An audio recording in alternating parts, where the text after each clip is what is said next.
Welcome everyone to the Rolle Call Podcast. Lift up your head to the rising sun.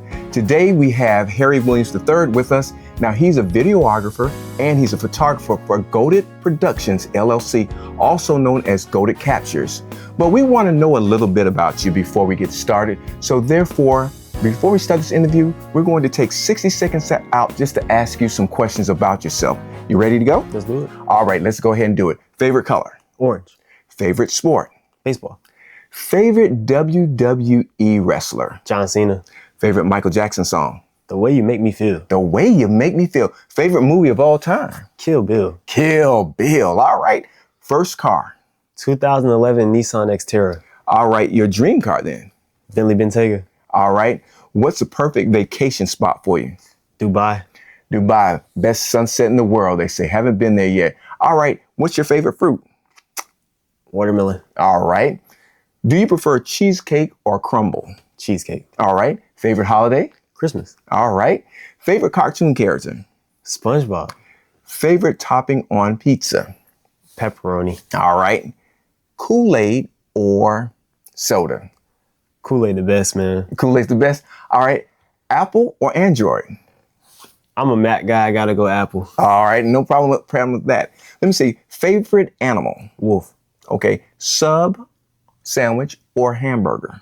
Give me the burger. Give you the burger? Yeah. All right. Let me see. Preference. Would it be antique furniture or contemporary furniture? Me personally, I prefer contemporary furniture. All right. How about this? Chewing gum or bubble gum? Chewing gum. All right.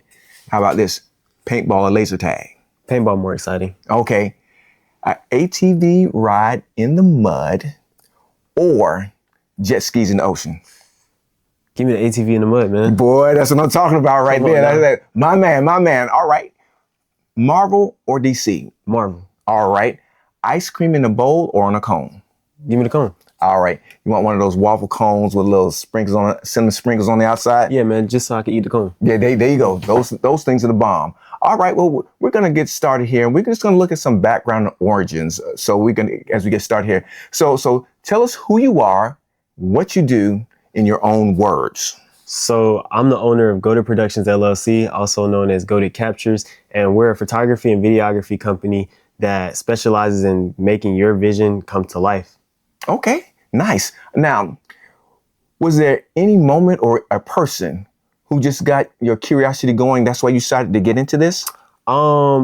Honestly, yes. My roommate, Nate Walker, he's had a camera in his room. He was just like, oh yeah, man, I just got a camera. Like, I take pictures sometimes. But he was never really serious about it. I was like, I got a camera too. Well, let's see what I can do with it. And that's how it started. Oh, the interest is sparked from just seeing a camera say, hey, see what we can do. All right, that's nice there. So do you remember the first time you realized that this could be more than a hobby? I never really took it as a hobby. I kind of just went full force and made it a business. You know, I was going to succeed one way or another. Wait, so you just got to say, I'm going to monetize this. I'm going to make some money from it, and you start going from there? Yeah. 100%. Oh, dude, I like that a whole lot. But now, as being an African-American young man, how does that influence the way you shoot or tell your stories when you're doing videography? Honestly, I wouldn't say that it influences that at all, because I feel like it's not about who's behind the camera. It's about the work that they put out, you know? Okay. And so I think that as long as my work speaks for itself, then I don't have to do any talking. Okay. All right. So are there any creators, past or present, that inspire your work? I would definitely say my mom. She's super creative in all the businesses that she has, but I would also say Stretch Life Visuals for sure. Stretch Life Visuals? Yeah. Oh, okay. All right. Now, you always got to have some business. You got to have some hustle. So when did you officially turn into a business? And what was the hardest part about as you started the business? I started in October of 2022, and I would say the hardest part was probably just finding clients and kind of just getting the ins and outs of running the business. Okay. All right then. So let me see. So who's been your best client, the biggest client so far, or a major milestone project that you've had? I would say that a major milestone would be editing the video for the Homecoming Artist Reveal. And it was played at all the home football games at FAMU and things like that. So that was cool. Also, hold on, right there. Just let me stop so we can give the people some more information. Let us know the institution that you attend and what you're majoring in. So I go to Florida A&M University, home of the Rattlers, and my major is information technology. Information technology. And you said your video is played when? At the homecoming football games, or at all the football games, actually. The video that you did, so they see it probably during halftime or during timeouts or things like that nature. You did the shooting and the editing for that? I didn't do the shooting, but I did do the editing. Oh, nice. Okay, so now let's just look at some creative process here. You know, as you walk through and your creative process, take me through the time from the time you start a project to the time you complete the project. What are some of the steps you go through? Honestly, just it's a brainstorming phase, just kind of figuring out what ideas I want and which direction I want to move in. And then from there, you kind of just put one foot in front of the other and just get it done. Oh, man, that is so nice. Do you prefer, I know this is going to be kind of hard, but we got to ask you this question. Do you prefer photography or videography? I definitely have to say photography. It's a lot easier and I can do a lot more with it. Okay. Videography is cool, but I think photography is my thing. Okay. It's just your thing. Yeah. All right. Now, every business has some challenges and growth, right? We all know. And guys, that's one of the reasons why we're doing this. We're talking about challenges and growth. We're trying to inspire you because many of you have some dreams that you want to go through. So let me just ask you this. What do you say to keep yourself motivated when your business is slow and creativity is just blocked? What do you do? Honestly, sometimes you got to take a break, but also you just got to keep going, like be in those spaces that make you creative where you feel most creative, and at some point an idea will spark. Because I know just like some writers, they say writers have writer block. So they'll just put it down for a while. They haven't given up on the project. They're still focused on the project. But at that time, it's time to just press the pause button to regenerate, refocus, and make sure that you follow through with what it is that you have to do. And I see that's what's happening with you as you go through that. So what has entrepreneurship taught you about yourself? That the amount that you put into anything is what you're going to get out of it. And I think that it's way better to put time and energy and effort into something that you own, because that way it's like you can scale it to what you want it to go to, Oh, okay. So you're talking about something that you own. What do your parents think about you owning a business? They love it. I'm a third generation business owner. So my mom has a business, my dad has a few businesses, and my granddad and my great granddad all had businesses. So, it's like, I guess that would be fourth generation, Your dad has a few businesses. Yeah. So my dad, he's a franchisee of Church's Chicken. He has a shoe store, Laces Footwear and Apparel, and also rental properties and a bunch of other things like that. Whoa, well, so this runs in the family. Your grandfather, your parents, and now you. What's your mom do? My mom, she's a principal by day, but then on the side, she has a bunch of different creative businesses, such as like making T-shirts. She makes clothes from time to time. She makes tray tables and things like that are customized and things of that. So professional. She's an educator by day and an entrepreneur by night. Right. Dude, nice. That's the way to keep it going, the way to stay busy. So what advice would you give a young person that wants to create, but they feel kind of stuck and intimidated? What are you going to give them? Honestly, you just got to get out there. The only thing that comes to a sleeping man is dreams, Oh, he dropped the dime on me. All right, say that one more time. Say that one more time. The only thing that comes to a sleeping man is dreams. You got to just get started. You got to take that step, and then once you take that step, just take another step and just keep going. Oh, because we have dreams. How many of you have had dreams? You're sitting out there. You're probably nodding your head. I know what Harry's talking about. How many of you had those dreams and you say, I'm going to get it done?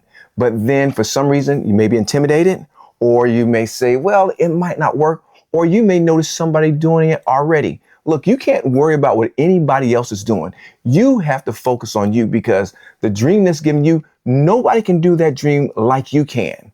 You may even collaborate or whatever, but make sure you see it through. Like he said, what happens again? Say that one more time, sleeping. The only thing that comes to a sleeping man is dreams. Guys, we got to do more than dream. We have to put that thing into action. Come on now. That's all I'm talking about.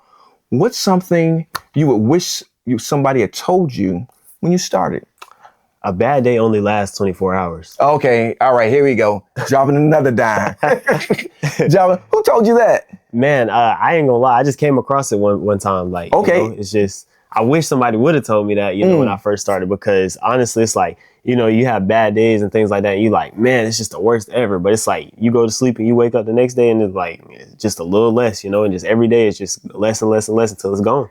Man, a bad day only lasts 24 hours. And man, that's something that's really serious, because sometimes have you ever heard some people say, why me? It always happens. Or here we go again. And they started, what's that donkey that's on Winnie the Pooh? Eeyore. Yeah, oh man. No. You got to get out of that Eeyore syndrome. You got to say, look, I'm about it. I'm about that business. And one of the things that I use, and if a motivation is actually saying to myself, look, I've got today, what am I going to do with it? And that's just as simple as it is. But now let's just say this, as you look ahead, you're looking ahead in the future. You're still a young man. You're in college. You have your own business. Are there any dreams or projects or brands that you're trying to collaborate with, or you're aiming to join on to? I wouldn't say anything in specific. I feel like there are no bounds or no limits on what I can do. There's nobody that's too big or too small to collaborate with. So yeah. Man, that's nice. You have a real nice outlook on it. So let's say this. What type of legacy do you want to leave behind? That's a great question. I feel like every day I wake up, anytime I do anything, I say, I want to be my ancestors' wildest dreams, and I want to be somebody that my descendants. All right. You gonna have you dropping so many dimes, bro. Bro, we gonna have to start charging people to watch. I mean, dude. Come on, now. All right, now, dude. Wow. I mean, that is nice, but that gives you hope, and that truly, because that just motivated me, and I look at it. Do you have, in addition to that, anything that you say to yourself that gets you going? My one thing is, back in the day, there's this old school rapper. His name is Eric B. And it's Eric B. and Rakim. The album is Running for President. And the hook goes like this. He says, thinking of a master plan, it ain't nothing but sweat inside my hand. I dig into my pocket and all my money spent. When I dug deeper, all I had was lint. Okay. Think of all the devious things I did. When I was a stick-up kid, I used to roll up. This is a hold-up now. I want to stop right there. Yes, that was kind of the gangster mentality, but what I've done is I've inverted that to say, when I'm rolling up on a business. I'm rolling up on job opportunity. I'm rolling up on this. And I'm trying to say, look, I need more in my pockets, and not just the pockets on the side of my pants, but the pockets here, the pockets in the mind that keep me motivated, that keep me encouraged, and that inspire me. That's what I'm looking. Do you have any song like that? A song, a quote? You've given us some good quotes, but anything extra that you possibly could share with our audience? Yeah. So I think a quote that I love is, wake up with determination, go to sleep with satisfaction.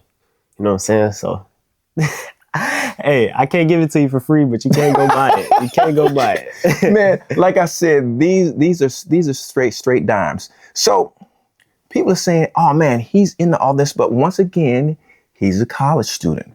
What are some of the classes that you're taking now, especially for cybersecurity? So with information technology, there's a lot of different things that you can do with it. And so my concentrations, like you said, are cybersecurity and mobile programming. And so with that, I'm taking a lot of Python classes, C++ programming, classes like Intro to Security and Data Communications and things like that. Oh man, anything mathematics involved in this in any way? Yeah, I'm not really a math fan, man, but just basic classes like trigonometry. Whoa. Hold up. Did he just say a basic class like trigonometry? Is it just me? Is it just me? Or we got something going on here? Man. Dude, trig is not basic. Bruh, I'm going to chew on words right now because I want to be appropriate for the camera. But you call trig basic, but dude, that's what's needed right now. And cybersecurity is one of the nuances, or I should say one of the ever advancing degrees, because when you look at it, our world runs off technology. Facts. Everything runs off technology. And I just finished a security training at my job about phishing, not opening certain emails, checking with links, sending things to tech first. And everybody is trying to invade you. How many of you have had a chance, or not a chance, but how many of you have had the experience of your bank calling you, or a notification coming from maybe WhatsApp or another financial app that you have say, did you make this charge? Do you recognize these things? And that's all cybersecurity. Am I correct? Mm-hmm. Yeah. Oh, man. And so it's ever evolving. What would your advice be to a young person that wants to get into cybersecurity? Well, I was fortunate enough to get into it in high school because I did early college. So I graduated my degree in IT security before I got my high school diploma. Oh, so you did dual enrollment. Mm-hmm. Oh, excellent. Excellent. Yeah. And so with that, there was a bunch of different like opportunities that we had. We had like hackathons and things like that. A hackathon? Yeah. So a hackathon is like basically a chance to win a lot of money in a competition. So it's like a case competition where they give you a prompt and things like that. You have to come up with ideas on how to like solve the problem. Oh. And so there's a bunch of different things like that. And that's free money, you know what I'm saying? That's free cheese if you want it. But also, too, it's like you can have a bunch of different certifications and things like that are free. Some are paid, but they all give you great knowledge on it. Man, that is excellent. And so what would you say would be the most exciting thing about cybersecurity for you? Honestly, just the things that people can do with it. It's like, you don't understand the amount of like things that criminals can do these days. It's like you can hide information in pictures and you would never even know. It would look like a regular picture, but it could be so much information and so much data in there that needed to be uncovered, you know? Like people can hide evil plans, evil schemes in there. And so is that still called like coding? It's some of it's coding, some of it's different platforms and things that you need to use, like password crackers and things of that nature. Okay. All right. Now let's go to this side here. You got some people out there say, man, I've got a camera. What suggestion? First of all, what do you use? I use a Sony A7 III camera. Okay. All right. And right now, I'd just like to let you know, a shameless plug, we are shooting with this Sony FX30. And that was an extremely easy camera for me. But what would you suggest for somebody to start with?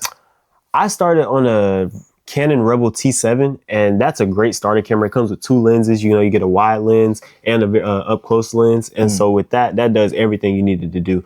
I think that it doesn't have like great video quality and things like that. While you can get good videos off of it, I feel like as a starter for photography and things like that, that's the perfect thing to get. Okay. All right. Excellent. Excellent. Now, just let me ask you this. Well, let me ask this. Yeah. I know there's so many people that they think a camera can't bring them a lot of money, but a camera can be a very valuable income. Come on. Now, just share this. I have a friend that I went to college with. College was not for him. So he decided to withdraw from college. He withdrew from college, got married, and worked as a cameraman, sometimes carrying cords, sometimes on the camera, but he was dibbling and dabbling in photography. So as he did that, Harry, what happened is that he got better and better. And before you know it, he was asked to go to certain shoots. And now he's one of the leading photographers for Lexus. Man. So he does a lot of the layouts and things of that nature. He is paid for his home in cash, which is a mansion. He's paid for his wife's education. She has a PhD. And I have seen him prosper from this. And that just lets you know, you have to find what you love and turn that into a tool. You have to monetize it. You have to find something in a way. In other words, remember how he was talking about dreams? He took that dream and made it a reality. And I see how that has benefited him. I mean, a camera has paid this man's bills. And I'm just thinking, I mean, that is extremely excellent. Yeah, man, that's great. Now, let me just ask you this. Have you ever had a project that you worked on, put a lot of time in it? On average, how long is a major project? Let's say you're shooting a music video. How long would that take you to do? Just on average. So shooting is probably one day. And then I'd say probably around a week to edit and things like that, just to make it, refine it, make it look real good. About how many hours a day are you putting in on that? Probably about like, on that specific project, probably like 3 or 4 hours a day. Okay. Just consistently working on it. Yeah. All right. You're a professional. correct? Of course. Okay. Have you ever had as a professional a time when a project just failed? Something went wrong, technology, whatever the case may be, blown light bulbs, camera fell and cracked, anything. Man. All right, so story time, right? Story time. I was shooting a music video for a guy, got the shooting done and everything like that, went great. So as I'm editing the project, I'm like cooking up, I'm doing something like, this looks really good. Mm-hmm. And so then the project gets deleted out of nowhere. I don't know how it happened or what happened, it got deleted.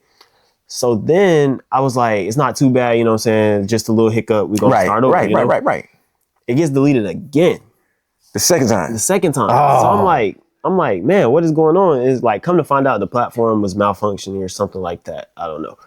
So then it deletes a third time. Dude. And so that's like constant days that are just being lost, you know? And so it's like, are you on a deadline? Yeah, for sure. I always try and give myself a deadline, you know? Okay, yeah. All right, self deadlines. I had to pull a late night, you know, 2 days nonstop, just straight editing, you know? And so I got it done. I delivered the project. Oh man, did you ever find out what it was that caused the inconvenience? Yeah, so I wasn't saving the file in the right location. And so when you're not on Wi-Fi, the file kind of deletes itself if you don't save it in the right location. So yeah. Sometimes it's really just those simple things that gets everything messed up. So let me ask you, where can you find your work and where can we find your work and how can we support you? So you can find me on Instagram at goated_captures, GOATED_captures. That's me. Okay. All right. Excellent. And do you have any words of encouragement that you would just like to give our audience? Necessarily doesn't have to be about cybersecurity, videography, or even photography, but you just have some words of encouragement that you would just like to share with our audience. Yeah, man. If you ever think about like what other people are doing and things like that, man, you got to think, quote from my dad, man, you go into the grocery store and you see all different types of cereal, all different types of honey and things like that. They're all the same. It's all the same product, just different brands made by different people, and it's all going to get bought. So what you're providing may not be what one person wants, but somebody's going to want it. So you just got to do it. You have to have that get up and go mentality. Guys, do you have that get up and go mentality? How do you inspire yourself? How do you get yourself going each and every day? That means so much. You are the only you. Just like your fingerprints are individual, you have a goal. You got to get it done, because if you don't, it's going to be absent from the world. We are depending on you to help with technology, to help in education, to help in government, to help in the medical field, to help wherever it's needed, whatever your heart's desire. And don't think that you're just part of the pack. You have to recognize, even though you have a certain interest, that there's something special about you, and whatever you have special about you, you're going to get that assignment done. In other words, it's been placed in front of you at the beginning of the day. At the end of the day, is that assignment going to be done? And this is one of the things that we're trying to accomplish here on the Rolle Call Podcast, as we inspire you to look and say, look, I am somebody, and I'm worth something. Have you had hard days where you just thought that it just wasn't going to get done? Yeah, man. But I feel like the way you got to go about it is like, you got to look on the bright side of everything, you know, glass half full, you know, all the time. Like, although one thing isn't going right, there's so many other things that are going right, you know, and this is just a patch, you know. Look, it's just a season. It's just a patch, just a season. We're going to get through it. And that's why we love you here. And that's all for the day on the Rolle Call Podcast. So when the podcast comes on, answer the call and join the conversation. We're going to see you later. All right, now. Give me some. Talk to y'all later. All right.